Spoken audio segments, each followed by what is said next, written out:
Aqui com você no Futebol da Sagres, 1-1. Felipe Bastos, 4 minutos do segundo tempo. 20 minutos depois, o Paulo Sérgio fez o gol do time do Operário Ferroviário. 1-1 placar no estádio Germano Krieger, na cidade de Ponta Grossa. O que significa esse empate 1-1? O que ele representa, hein, Carlos Eduardo Tim?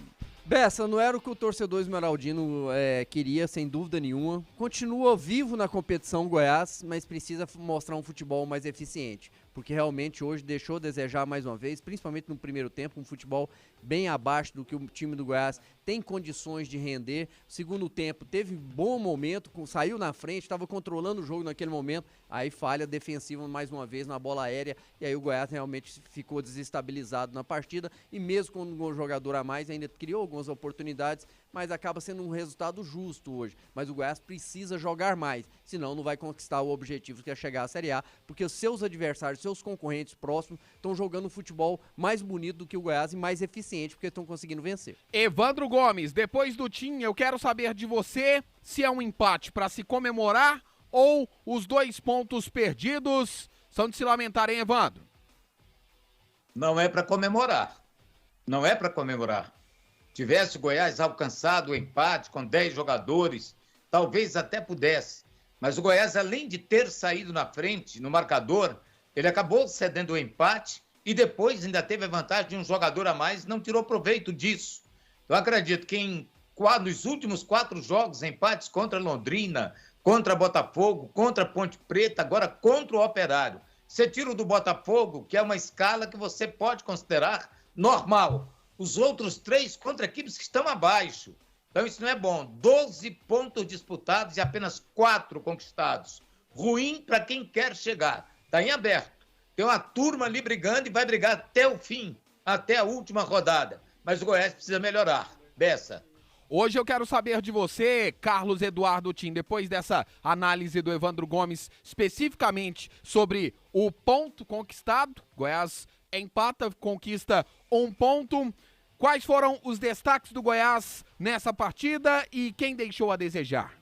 Para mim o Tadeu foi muito bem, mais uma vez, né, Bessa? Porque no primeiro tempo, se não fosse o Tadeu, sem dúvida nenhuma, o Goiás teria sido derrotado pela equipe do Operário, porque o Operário chegou muito mais, criou muito mais, e o Tadeu fez grandes defesas, fez uma para mim ali espetacular, um milagre realmente na cabeçada do Paulo Sérgio. Tadeu mais uma vez no destaque. Gostei mais uma vez, não só pelo gol do Felipe Bastos, que para mim até poderia ter sido aproveitado numa situação diferente. Hoje ele fez uma função dentro de campo praticamente ali de primeiro volante, mas tem qualidade, conseguiu fazer um bom jogo. O Aleph Manga teve altos e baixos dentro da partida, foi um jogador pelo menos que procurou o gol, que mais finalizou. Então para mim esses 3 jogadores aí se destacaram um pouco mais. O Tadeu muito mais juntamente com o Felipe Bastos, o Manga também foi no ataque ali, um jogador que teve as melhores chances do Goiás foi nos pés do Aleph Manga, mas acabou que no final ele perde um gol incrível ali realmente. Normalmente atacante do nível dele não pode perder. Então para mim esses 3 aí foram os destaques.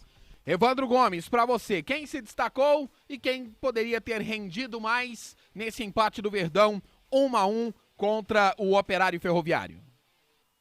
Para um jogo que demoramos a ver os goleiros em ação, foi lá para 25 minutos do primeiro tempo, os goleiros foram os grandes destaques.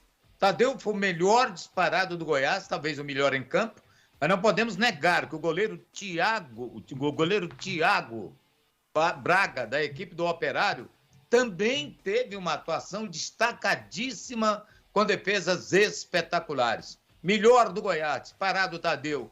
O Elvis melhorou bem no segundo tempo, principalmente quando ele passou a jogar um pouco mais de meia, né? Distribuiu melhor as jogadas, porque no primeiro tempo ele só estava alçando bola na área e nem sempre com a consciência de que encontraria alguém para recebê-la, mas melhorou no segundo tempo, né? Agora, quanto aos piores, os 2 centroavantes do Goiás.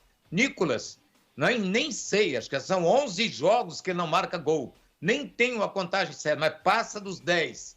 E o Bruno Mezenga, que também começou o campeonato sendo o artilheiro do time, de repente despencou, parece que perdeu a motivação, e ele perde um gol atrás do outro, ainda evita gol da equipe do Goiás, como fez contra a Ponte Preta. Então, piores, o Nicolas até luta na marcação, mas o jogador, quando está numa fase ruim, que ele não marca gol, ele começa a voltar para marcar, para mostrar que ele está empenhado, que ele está com garra, que ele está com determinação. Isso é um pouco malandragem do jogador dentro de campo. Tira a responsabilidade que ele tem, que é de marcar gols, para se tornar um gigante na marcação. Não é o que a torcida quer. Nicolas e Mezenga estão realmente muito mal. Bessa, eu não falei das minhas decepções, né, dos jogadores que foram mal na partida, e eu concordo plenamente com o mestre Evandro Gomes, porque o Nicolas, uma partida muito apagada mais uma vez, realmente não consegue chegar, não consegue finalizar, não tem uma anotação minha aqui na finalização do Nicolas, realmente pouco participativo, então realmente ficou devendo. E aí quando entra o Mezenga, fica a mesma situação, mais uma vez realmente decepcionou, o Goiás hoje realmente sim, tá sem esse 9, tá sem esse jogador ali centralizado, aquele homem para fazer os gols ali, e isso tem feito a queda de rendimento da equipe do Goiás, porque Nicolas mal, quando entra o Mezenga, a situação também ainda até piora, porque hoje mais uma vez ele perdeu uma oportunidade incrível ali, parece que falta realmente algo mais nos dois ali, tem que lutar mais, tem que procurar mais as jogadas, tem que buscar realmente finalizar um pouco mais, e os dois estão muito mal, e isso afeta muito na queda de rendimento da equipe do Goiás. Evandro, agora há pouco você falava dos 4 empates consecutivos. Goiás está invicto a 5 jogos, se considerarmos ali a vitória 3-1 sobre o CSA na 30ª rodada, passando na 31ª um empate com Londrina, na 32ª 1-1 com o Botafogo, na 33ª aquele empate 2-2 com a Ponte e hoje esse 1-1 com o Operário Ferroviário. Goiás está em queda de rendimento na hora errada, hein, Evandro? Está, Bessa, está. Goiás está caindo de produção. Veja bem que se falou 4 empates. Então, se você pegar os últimos 6 jogos do Goiás, os últimos 6, são 18 pontos disputados. Ele ganhou um jogo, o último foi do CSA, na rodada 30. Ele ganhou do CSA. Então, ganhou 3-1, uma vitória brilhante, espetacular, de lá para cá travou. Aí perdeu e empatou 4 vezes. Quer dizer, em 18 pontos, você ganhar 3 mais 4, 7, 11 jogados fora. Não que ele tenha time para ganhar todos os jogos, mas empates contra Londrina, empate contra Operário, empate em casa diante da Ponte Preta, e ali ele pôde comemorar, porque perdia de 2-0 para uma reação até chegar ao empate. Mas está caindo de produção, isso é inegável, né? Está bem claro à vista do torcedor esmeraldino. É preciso melhorar. E eu não sei por que cargas d'água que esse Dadá Belmonte não é titular no time do Goiás. Sempre que ele entra, melhora o rendimento ofensivo do time. Saber também do Carlos Eduardo Tim. São 5 partidas de invencibilidade. Uma vitória, aquela sobre o CSA, e os 4 empates. Aí passando por Londrina, Botafogo, Ponte Preta e agora Operário Ferroviário. Você consegue, Tim, identificar aí uma queda de rendimento? E aproveitando, já que o Evandro citou o Dadá Belmonte, ele merece ser titular?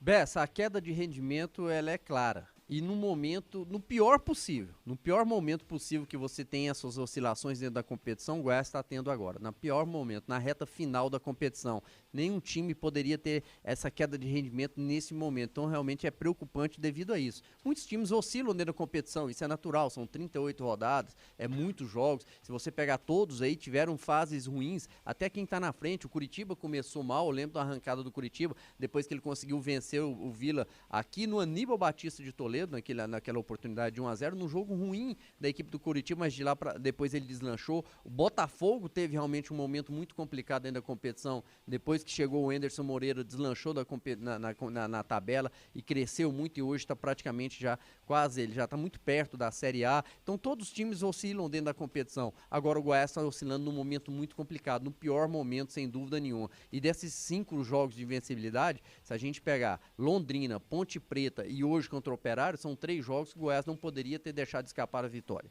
Aquele jogo do Londrina não dá para engolir, o futebol que foi apresentado aquele dia foi um dos piores que eu vi do Goiás nessa Série B. Contra a Ponte Preta, o primeiro tempo horroroso, depois teve que buscar o resultado e acabou que aquele 1 ponto ainda foi bom devido ao que aconteceu no jogo. E hoje aqui mais uma vez, um primeiro tempo ruim, um segundo tempo melhor, mas principalmente depois que fica com um jogador a mais, aí jogou mais de 15 minutos ainda com um jogador a mais, o Goiás não poderia ter deixado escapar a vitória.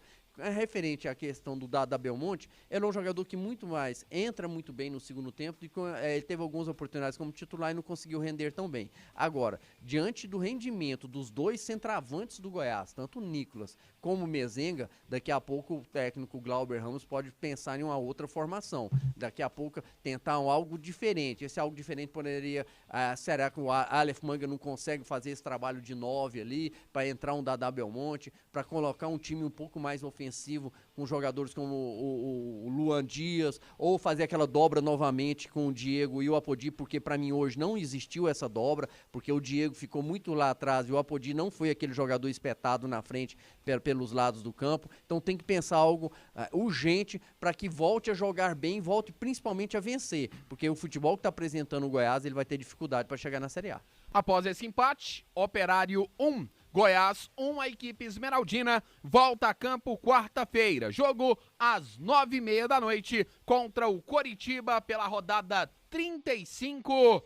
Agora, 35, 36, 37, 38 e depois acabou. Restam apenas e tão somente 4 rodadas e o Goiás na busca pelo acesso à Série A.